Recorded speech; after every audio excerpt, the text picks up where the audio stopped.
According to the laws of colonial hospitality, Claude stayed all day and overnight at the Trevor house.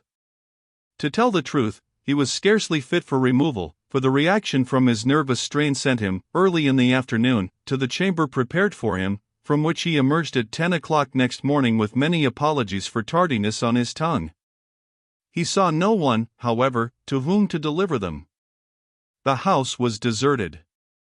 Finding his way, after a search through the empty hall and parlor, into the sunny breakfast room, he discovered there a single place set at the table, and Adam lounging in the doorway. The slave straightened and saluted him upon his entrance. "Sit down, Sot, sit down.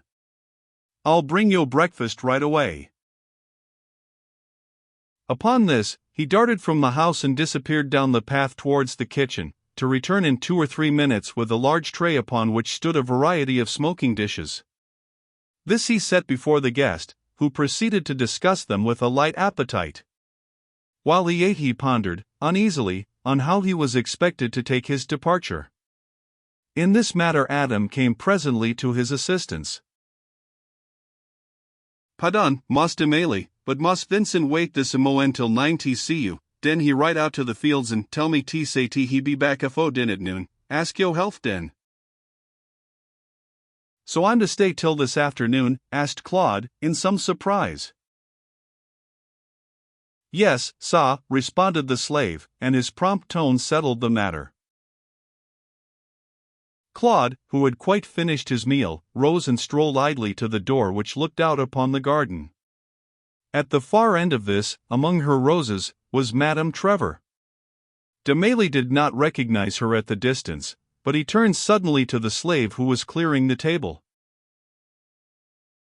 "Can you tell me, Adam, where Mistress Travis will be at this hour?"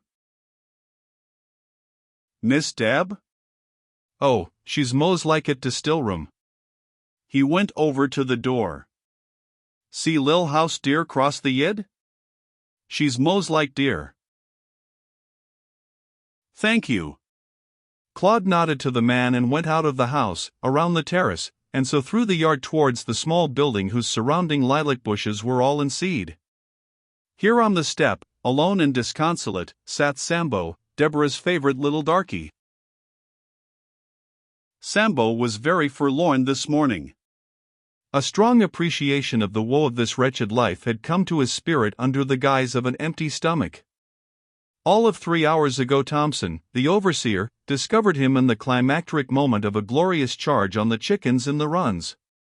An entire flock of fat, white pullets were in full flight before this single son of Ethiopia, whose triumphant war-cry had unfortunately reached the quarters. Thereupon Thompson, who had no soul for the sublime, seized the conqueror by the tail of his tolan and toga and dragged him from the field to his parental cabin, where, in the presence of Chloe, his mother, a most telling rebuke was administered. The mother's heart hardened towards the small sinner, and he had been driven outside in the very face of bacon spluttering over the fire and beans baking fragrantly in the embers. After an unhappy wandering, he at last sought the homely protection of Deborah and the still-room. Deborah, too, had left him, with the promise, however, of getting him something to eat when she returned. So here, in melancholy resignation, sat Sambo, as Claude approached. "Can you tell me where Mistress Deborah is?" repeated Demele. "She am gone to Huckleberry Swamp," vouchsafed the stoic. Claude reflected. Huckleberry Swamp sounded definite, but he was unfamiliar with the country. "Where is that?" he inquired, meekly. Sambo swept a black thumb over one shoulder, back of his head. "Dat way." Again Claude hesitated, finally venturing the request, "Could you, perhaps, show me a little of the way?" "You am goin' fin Miss Deb?" Claude bowed. "I'll come." The small figure rose suddenly, descended from his dais, and put one small black fist trustfully into Demele's. Claude looked down into the childish face, with its round pate covered with black, woolly hair, and a gentle light came into his eyes. He was fond of children. The swamp appeared to be some distance away. The child's steps were short, and Claude would not hurry him. At last, however, they came upon a narrow, grassy lane, bordered on either side by a tangle of vines and bushes, at the end of which was the so-called swamp, a marsh nearly dry at this season, save for a pool in its very center. Upon the edge of this they paused. Before them was a waste wherefrom sprang a few saplings, some young willows, a tangle of flaming tiger lilies, and a host of those plants which grow in damp places. Claude saw no sign of a human being, but Sambo presently sprang forward. "There she is," he cried, running into the brush. Claude followed rapidly, coming at last in sight of her whom he sought. Deborah knelt upon the damp ground, bending over a plant which she was minutely examining. Claude had seen it and its flower often enough, he thought. The stem was perhaps 3 feet high, with long, narrow, spotted leaves, and clusters of small purplish flowers. These were what Deborah was studying, and on her flushed face was an expression which Claude had not beheld before. Startled by Sambo's appearance, she looked up. "Oh, good morning," she said, rising and extending her hand. "One finds you in curious places," he observed, bending over it. "It is my work. Has Dr. Carroll come this morning?" "He had not when I left the house. He will, though, I think. Are we to go back now?" "Not until you are quite ready, mademoiselle." "I'm ready. I must take this with me." From a little bag hanging at her side she drew a small pruning knife and 2 pieces of cotton cloth. Having cut the stem of the plant before her, she wrapped about it 1 square of the cloth and took it up in her left hand. "Permit me to carry it for you." "Hold it, then, where the cloth is." "Why? Surely it is not unsafe to touch?" He looked at her curiously. "I don't know. Some things are. This is a spotted hemlock. I fancied it a water plant, but 'tis another variety. I will test it today, if the doctor doesn't come. Oh! Here is something more to take home." Down in the soil at their feet grew 2 large fungi, which bore a slight resemblance to table mushrooms, but were far more beautiful than they. The umbrella-shaped cups were of a brilliant scarlet color, fading inwards, in gracefully curving lines, to a pale center. A faint acrid odor emanated from them as Deborah knelt and cut them deftly at the ground's edge. Taking them up in her cloth, she held them a little away from her face. "What's dose, Miss Deb?" inquired Sambo, eyeing them admiringly. "A sort of mushroom, Sambo." "Oh, a most excellent dinner dish they'd make," she added, laughing. And hungry Sambo heard her. Were these pretty things good to eat? He had seen not a few of them in the grass about the roads and fields. Here was a breakfast ready for him. He considered a little, the idea of cooking not entering his head. Neither Deborah nor Demele knew when he ceased to follow them, it merely occurring to them by the time they reached home that Sambo had not been with them for some time. Claude, who had found the way long in coming, deemed it only too short on the return. And Deborah, demurely realizing that she was perfectly happy, continued to talk to him in that tranquil manner which, from its apparent indifference and self-possession, seemed such an anomaly, considering her youth. "May I ask the use of this?" asked Demele, curiously, holding out the spray of spotted hemlock. "I don't know its use. 'Tis what I am going to try to find out if the doctor does not come this morning. I am ignorant if it is as poisonous as water hemlock. I will try to learn." Claude bit his lip. "And if the doctor does come?" "It will be most interesting. We are to try the effect of 2 alkaloids in one system, and I must note the different symptoms, the combined result, and the complications which ensue from the interaction. You give these poisons to some beast. Is it not so?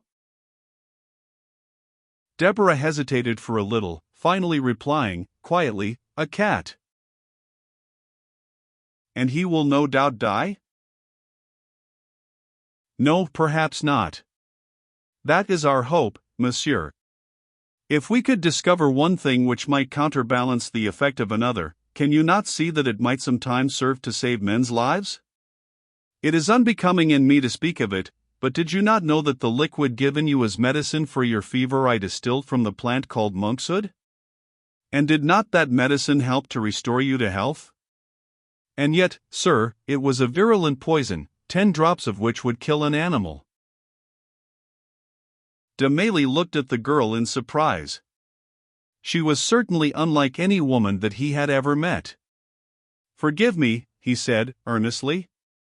I did not understand you. I do admire and respect this work of yours. My gratitude, how shall I express it? There is, indeed, little that one can say to the preserver of his life. Please, don't, she cried, impulsively, and then stopped. He was regarding her so earnestly, and his look said so much more than his tongue had ever done, that she found no words at her command. So they fell into silence as once more they approached the house. Dr. Carroll, returning on the day before from his shooting, and, wearied by the dullness of Annapolis in midsummer, kept his promise and came out to see Deborah. He found her, ignorant of his arrival, preparing her retort for the distillation of the water hemlock, while Claude, willingly pressed into service, had gone to the kitchen to obtain a lighted coal for the tripod of charcoal. An addition to the equipment of the room had recently been made. Beside the cupboard in the corner stood a good-sized cage, its top and bottom made of pine boards held together by narrow wooden slats nailed upon all 4 sides. Within this prison of the condemned sat a half-grown tortoiseshell tabby, presented yesterday to the establishment by Sambo. As Deborah took up her hemlock and with careful hands began to strip away its leaves and blossoms, she glanced now and then at her prisoner with an expression half of pity and half of speculative interest. The animal looked very comfortable on its bed of grass, its toilet just completed, with slow eyes blinking at the light, never a suspicion in its head of a possible swift death at the hands of the slender girl at the table yonder.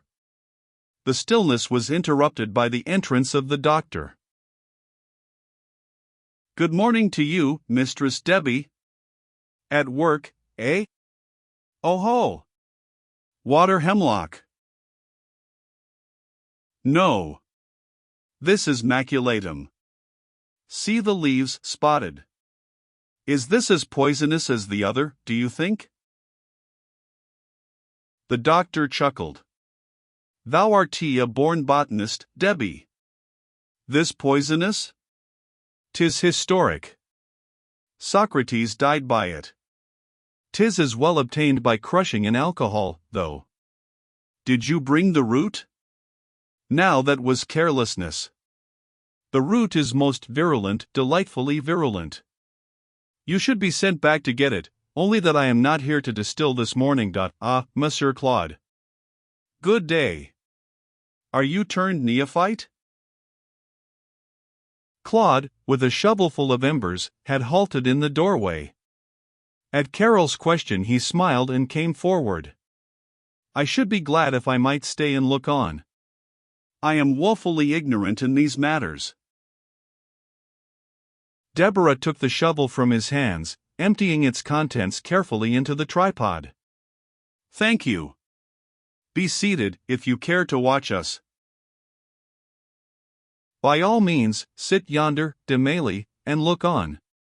Miss Travis is preparing some conium maculatum for distillation, though she will get a poor result from the mere leaves and flowers. And behold in me, monsieur, the conscienceless wretch about to destroy life in that hapless pussy, for the mere gratification of criminal instinct. What's this, Deborah? The doctor's change of tone was so sudden and so marked that the girl turned quickly about to behold him standing over the fungi which she had placed at the far end of the table. That? Madame uses it sometimes for fly poison. I purposed inquiring of you if the alkaloid could be extracted. Carol shook his head gravely. It doesn't need extraction. The whole thing is replete with poison. 'Tis Amanita muscaria, the deadliest of all fungi. Have you seen the symptoms? Deborah shook her head. Then you shall. I mind me I had a case of them many years ago. A family ate them at supper. All 4 died at *. There was no help that I or anyone else had to give. Such agony I have never seen. The effect is not apparent for from 4 to 9 hours after eating, though internal dissemination of the poison must begin at once. After the case I mentioned, I experimented a good deal with them. Time does not seem to affect their power. After 4 months keeping, I knew one of them to cause death to a dog in 10 hours. Would you care to try this today on your cat there, Deborah, in conjunction with one of the liquids? This case is taken from a medical journal of 1877. Deborah did not reply at once, and Claude hoped that she would decline the proposition. Her answer was a question. Will you stay, doctor, till the fungus acts? I couldn't distinguish the different symptoms alone. The doctor reflected. 'Tis 11 now. By 4 the thing should be underway. I'll get home by 6. Yes, I'll stay. Then let us give it at once. Very well. What will you combine with it? Deborah went to the cupboard and surveyed her array of files. Finally, selecting one filled with a clear, white liquid, with less sediment at the bottom than most of her mixtures contained, she brought it over to Dr. Carroll. What is it? He asked. It is from Nightshade. I made it a week ago. Atropine. Symptoms? Can you give them? Claude looked at her closely as she made reply. I gave 40 drops to a cat. It seemed to be quiet for about 3/4 of an hour. Then it tried to mew, but that was hard for it. The muscles of its throat were strained. After a little it began to bite at things in the cage. Its eyes were large, and the pupils full, as if it were in the dark. It drank all I would give it, but could not swallow easily. Then there came spasms. Finally it fell asleep, and died 3 hours after the dose. The doctor nodded with satisfaction, but Deborah, glancing at Demely from beneath her lids, saw him look at her in strong displeasure. Instantly she flushed and her head straightened defiantly back. Monsieur, I do not think that you will enjoy our experiments here this morning. Will you be so obliging as to join my cousins, Virginia and Lucy, in some pleasanter occupation? There was a note of piqued command in the tone which Claude, who knew women well, would have disobeyed in any other case. Now, however, he made no reply, but rose in grave silence, bowed to her, and left the room. On my life, that was not a gallant thing, observed Carol, placidly, when their sensitive guest had crossed the yard. Deborah made no answer. She was more deeply hurt than she would have believed possible, and she did not choose that her voice should betray her. Crossing again to the cupboard, she took from its lowest shelf a deep-bowled horn spoon, with which she knelt before the cat's cage. In the meantime the doctor had been occupied in cutting the fungus into small cubes. These, together with the atropine, he took over to his pupil, who was now on the floor with the cat in her lap. She took the amanita quietly from her companion's hands, placed one piece in the creature's mouth, and manipulated its throat till it swallowed convulsively. How much should it have? She inquired, grimly. About 6 pieces to a spoonful of this, returned her mentor, holding up the atropine. Unflinchingly Deborah finished her task, and then, hastily replacing the prisoner in its cage, she fastened the little door. Carol, who had looked on without comment, helped her to rise from the floor, and silently noted the fact that her hands were very cold. "Come now to the house and rest," he said, with quiet persuasion.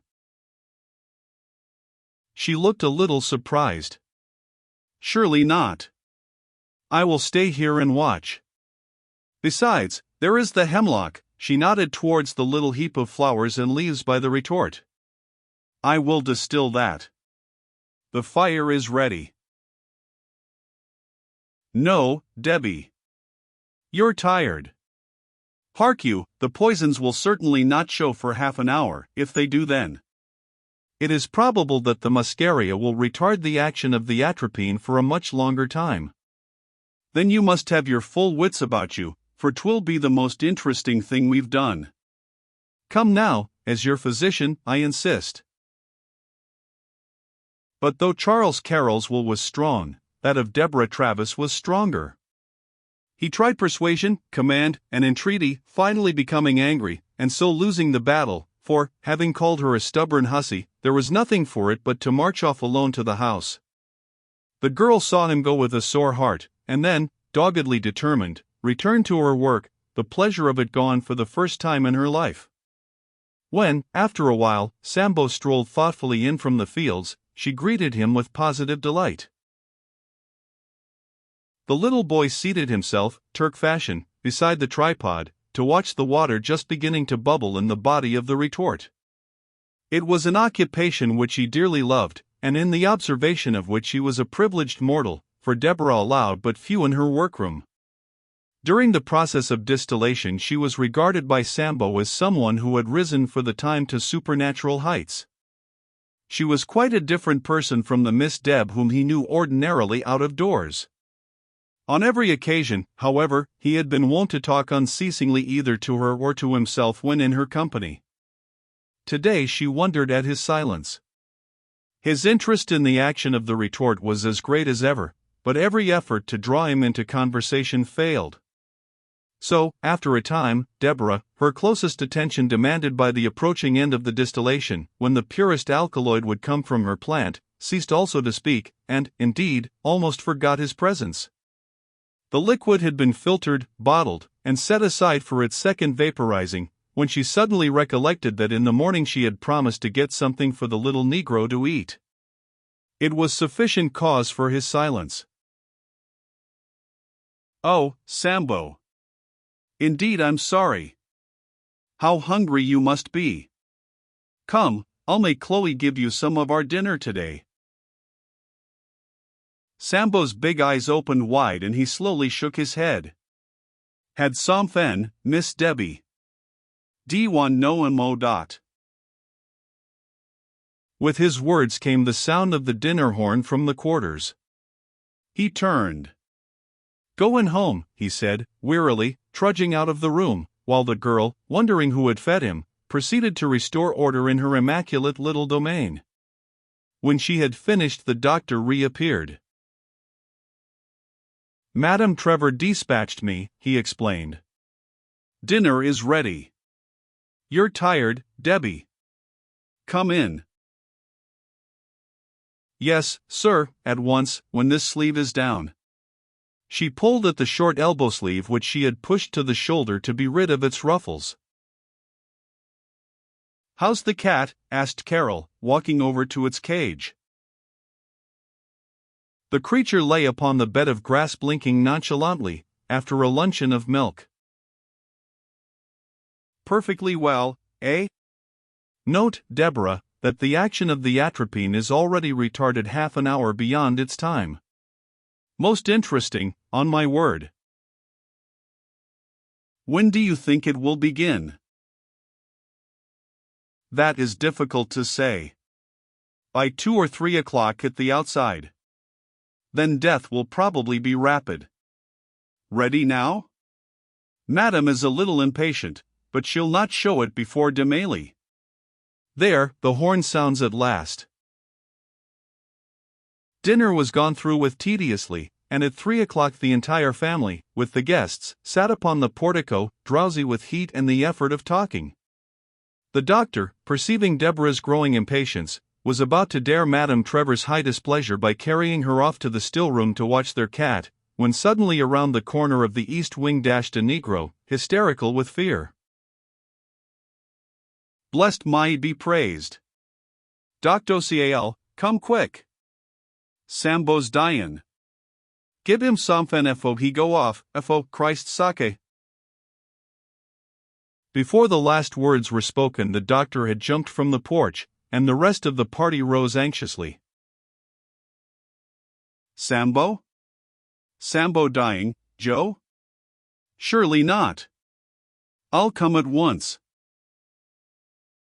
"Which cabin, man?" "Show us the way," commanded Carol, energetically. Madame Trevor had run into the house to get an apron for her gown, and Deborah, seizing the opportunity, flew across the portico, leaped down on the east side, and caught up with the doctor. "I shall come, too," she said. And Carol's silence gave consent. The cabin in which Sambo and his parents lived was on the northeastern corner of the quarters, and, as the doctor, with his conductor and Deborah, approached it, a group of Negro women about its door hailed them with expressions of relief and praise.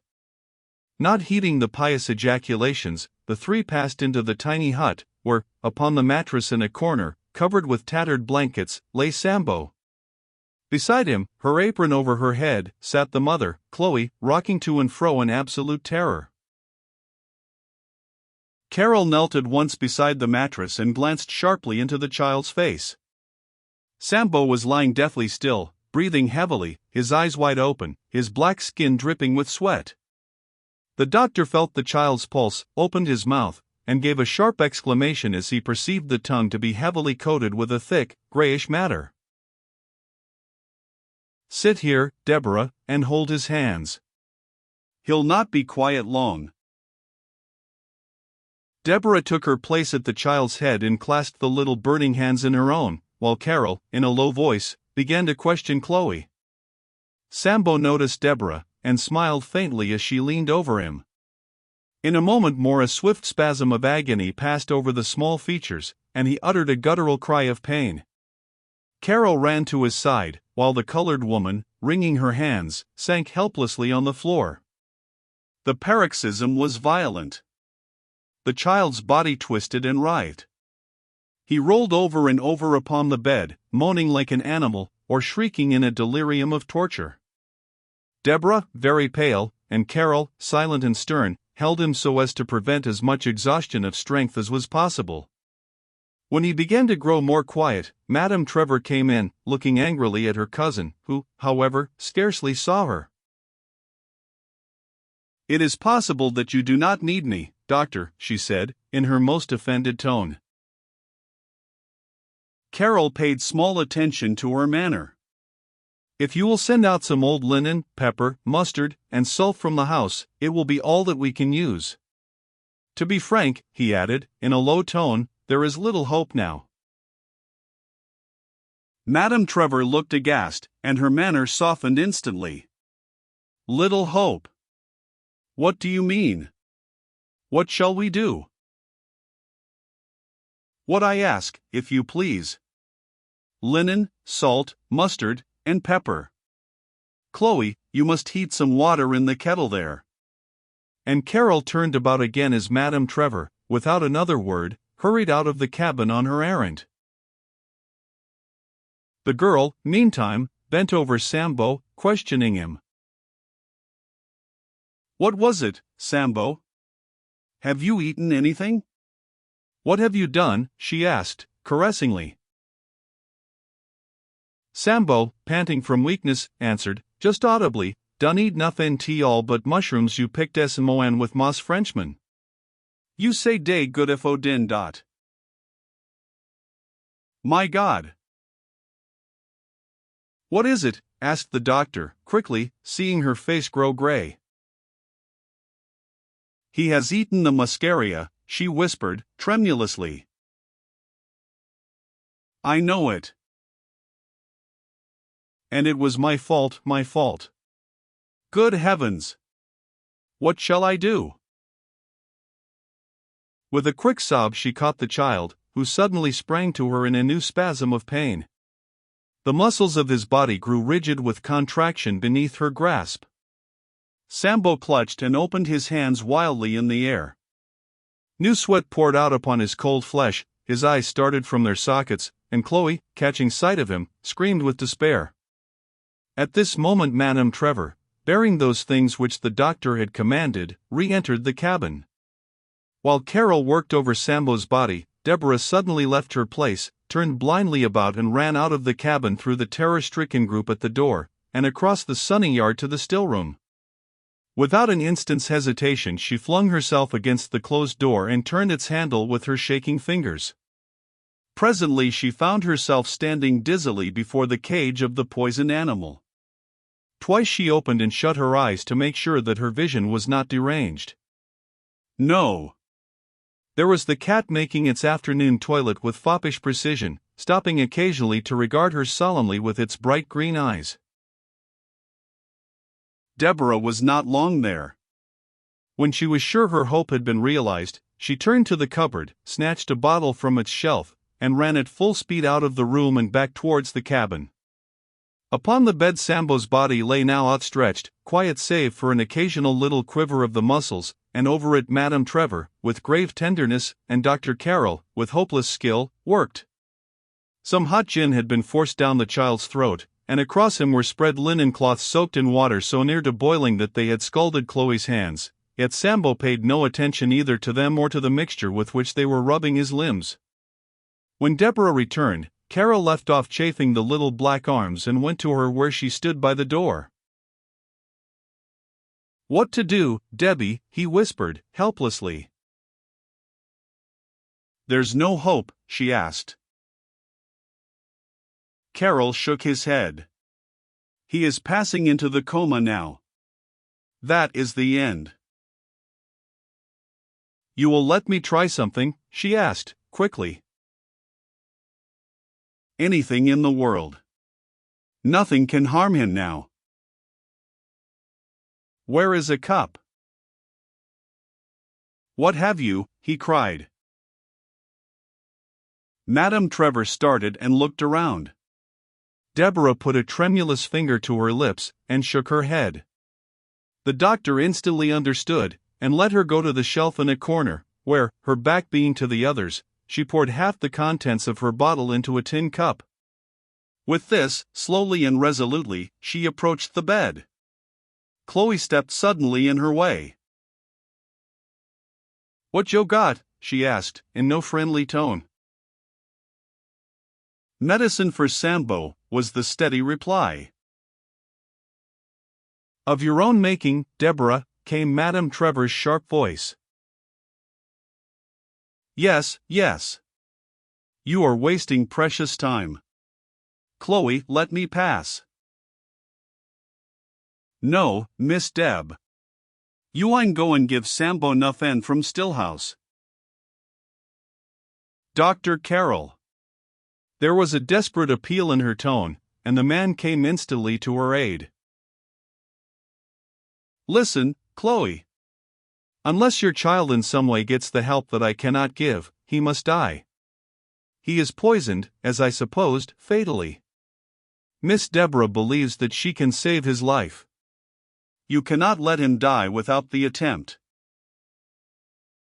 The colored woman paid no attention to the words, and still menacingly barred the way.